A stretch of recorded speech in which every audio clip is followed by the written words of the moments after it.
1989년 베를린 장벽이 무너진 20주년이기 때문에 거기에 대해서 쓴 기사를 보면은 1987년에 그 2년 전에 레이건 대통령이 그 베를린 장벽 바로 앞에 두고 연설한 그 연설을 역사적 연설이라고 계속 소개를 하고 있습니다. 거기서 레이건 대통령이 이렇게 이야기했습니다. 고르바초프 서기장, 당신 손으로 저 베를린 장벽을 무너뜨리세요 라고 하는 얘기입니다. 아주 도전적인 연설이죠. 그리고 1961년인지 2년인지 케네디 대통령이 서베를린을 방문해가지고 거기서 나도 베를린 시민이다 하는 연설을 한 적이 있습니다. 거기서도 베를린 장벽을 앞에 두고 한 유명한 연설, 이 두 개의 연설이 요새 자주 이렇게 거론이 되고 있습니다. 우리 세계문화유산이 하나 더 늘었습니다. 조선 왕릉, 조선시대 때 왕릉 40개가 북한에 있는 거 2개를 빼고 40개를 지정을 했어요. 세계문화유산으로 올려놓았습니다. 그렇게 해서 우리나라에서 지금 세계문화유산이 이제 9개가 됐습니다. 9개. 세계문화유산 9개, 요거는 퀴즈에도 잘 나오는데 한번 외워놓으실 필요가 있을 거예요. 저 시대순으로 치면은 고인돌이 많이 있는 이 고창, 화순, 강화도의 고인돌. 그 다음 신라시대로 내려오면 석굴암과 불국사, 요가 별도로 경주 전체가 세계문화유산. 고려시대에는 해인사에 있는 8만 대장경을 보관하는 그 창고가 하나 있습니다. 창고. 그 다음에 이제 조선인데, 조선조에서 지정된 것은 화성, 수원에 있는 정조가 만든 화성, 그 다음에 종묘, 그 다음에 창덕궁, 이번에 지정된 조선왕릉, 요거는 별도로 이 경치인데, 제주도에 있는 이 화산바위, 뭐 절경을, 이것은 문화유산 중에서 경치 분야에서 지정되어 있습니다. 이 세계문화유산으로 지정받으려고 지금 전 세계가 굉장히 경쟁을 치열하게 해야 합니다.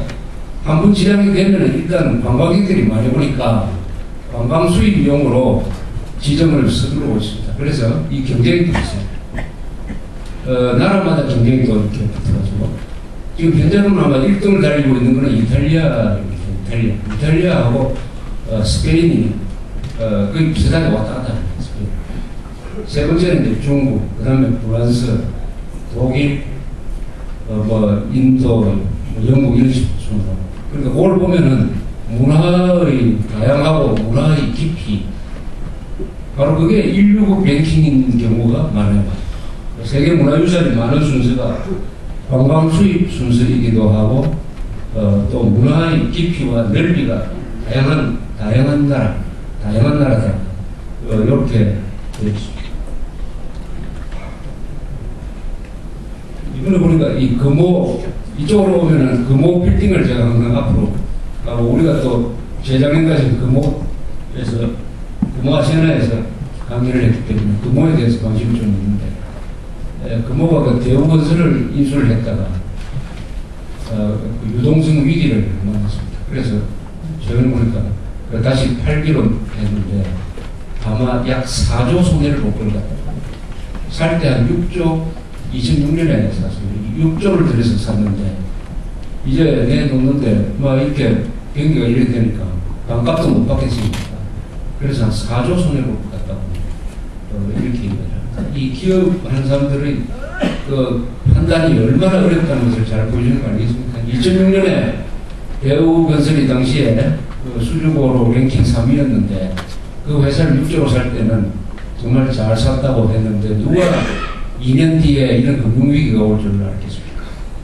그러므로 작년 이맘때쯤 그 대우조선을 새로 인수하려고 포스코하고 여러 회사가 경합을 하다가 아주 그 당시에는 운이 좋게 한화에서 인수하기로 해서 60억 달러에 약 6조 원에 인수하기로 했는데 갑자기 또 금융위기가 오는 바람에 그 돈을 조달할 수 없다고 그래가지고 성금경기가 3천억이 날아갔죠. 그래서 기업인이 이 미래, 불확실한 미래를 가지고 어떤 투자를 결심하고 여기에 대해서 책임을 져야 된다 하는 이 고민을 우리가 기업인들 그렇다고 실수했다고 김성현 씨가 실수했다, 박상국 씨가 실수했다라고 손가락질 하기가 쉽죠.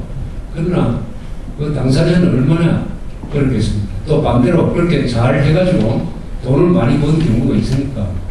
그러나 어쨌든 이 자본주의라는 것이 이처럼 투기적인 면이 항상 존재한다는 거죠. 그러니까 미래가 불안하다. 누가 이렇게 비교를 했습니다. 사회주의와 자유민주주의, 자본주의의 차이는 뭐냐? 사회주의는 과거가 불안하고 자본주의는 미래가 불안하다. 사회주의는 왜 과거가 불안한지 아십니까? 프루시초프가 집권하면 스탈린을 격파시켜버립니다. 그러니까 과거에 유명했던 사람들이 하루아침에 위대한 지도자가 끌려 내려와가지고 짓밟히기도 한다. 그러니까 과거, 역사를 뒤집어 버린다. 그러나 이 자본주의 국가에서는 미래를 예측할 수가 없다. 뭐 이런 비교가 생각이 났습니다. 오랜만에 이 지압 장군이라는 사람이 신문에 사진이 났어요. 읽어봤습니다. 지압 장군이면 우리가 월남전에 갔을 때 월명군을 지휘를 했던 당시의 국방장관이고 지금 아직도 90몇 살인데 살아있습니다. 이 사람이 지금 물론 은퇴했지만 베트남에서 지금 베트남이 그 보크사이트가 세계에서 세 번째로 매장량이 많다고 합니다. 보크사이트라는 광물 있죠. 이 알루미늄을 만드는 데 꼭 필요한 광물인데 이것을 중국 자본이 들어와가지고 그걸 집중적으로 개발하기 시작했는데 지압 장군이 나서가지고 거기에 반대하는 운동에 참여하고 있다. 이런 이야기. 아주 재밌는 이야기입니다. 베트남은 중국식으로 일당 독재를 계속하고 있는데 이 월남전쟁의 영웅이 왜 반대하느냐? 말하면 중국의 영향권에 들어간다. 또 환경 파괴를 한다. 여기에 지압 장군이 왜 반대를 한다 하니까 기사가 나왔습니다. 이 베트남하고 중국 사이는 한국과 이 중국과의 관계와 약간 이렇게 비교가 되죠. 베트남도 한 1000년 동안 중국의 약식민지였습니다. 그러나 일찌감치 우리보다 훨씬 앞에 이제 독립을 해서 최근 한 1000년 동안은 우리보다 훨씬 더 독자적인 문화를 가지고 있었습니다. 왕이라고 하지 않고 황제라고 그렇게 했습니다. 이 베트남 사람이 제일 싫어하는 사람이 중국이고 중국과도 전쟁도 1979년에 해서 이 동소병이 베트남으로 쳐들어왔다가 상당히 좀 피해를 보고 물러난 적이 있습니다.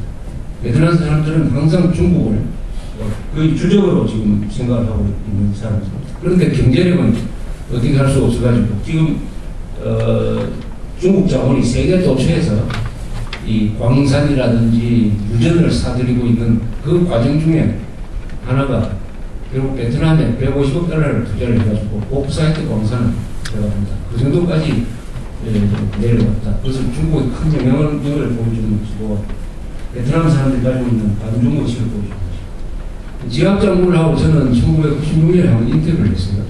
그분이 하노이 근방 산속에서 살고 있는데 제가 찾아가서 만났을 때 벌써 나이가 한 83쯤 됐습니다. 키가 자그만한 분인데 군복을 입고 나타났어요. 아주 눈이 초롱초롱하고 키는 자그만하고 또 교장 선생님 같은 인상이었습니다. 그래서 이야기 하다 지나가는 말처럼 건강을 어떻게 유지하십니까? 하니까 이 사람이 내 건강 비결은 두 가지입니다. 하나는 맨날 맨손 체조하는 거 하고 항상 남을 생각한다. 이렇게 하더라고요. 그 맨손 체조하는 걸 알겠는데 항상 남을 생각한다. 그것이 자기 건강 비결이다. 그게 상당히 오래 머리에 남았습니다. 항상 남을 생각한다. 자신을 생각하는 것보다 남을 생각하면 건강이 좋답니다. 그럴듯하지 않습니까? 자기를 생각하게 되면 이기주의의 화신이 돼가지고 항상 불평불만인데 남을 생각한다. 자기와 같이 싸웠던 전우가 지금 잘 살고 있는지 뭐 어려운 일은 없는지 항상 남을 생각하기 시작을 하면은 스트레스는 몸은 바쁘겠지만은 스트레스는 마음고생은 덜 하지 않을까. 그래서 그 기억이 났습니다.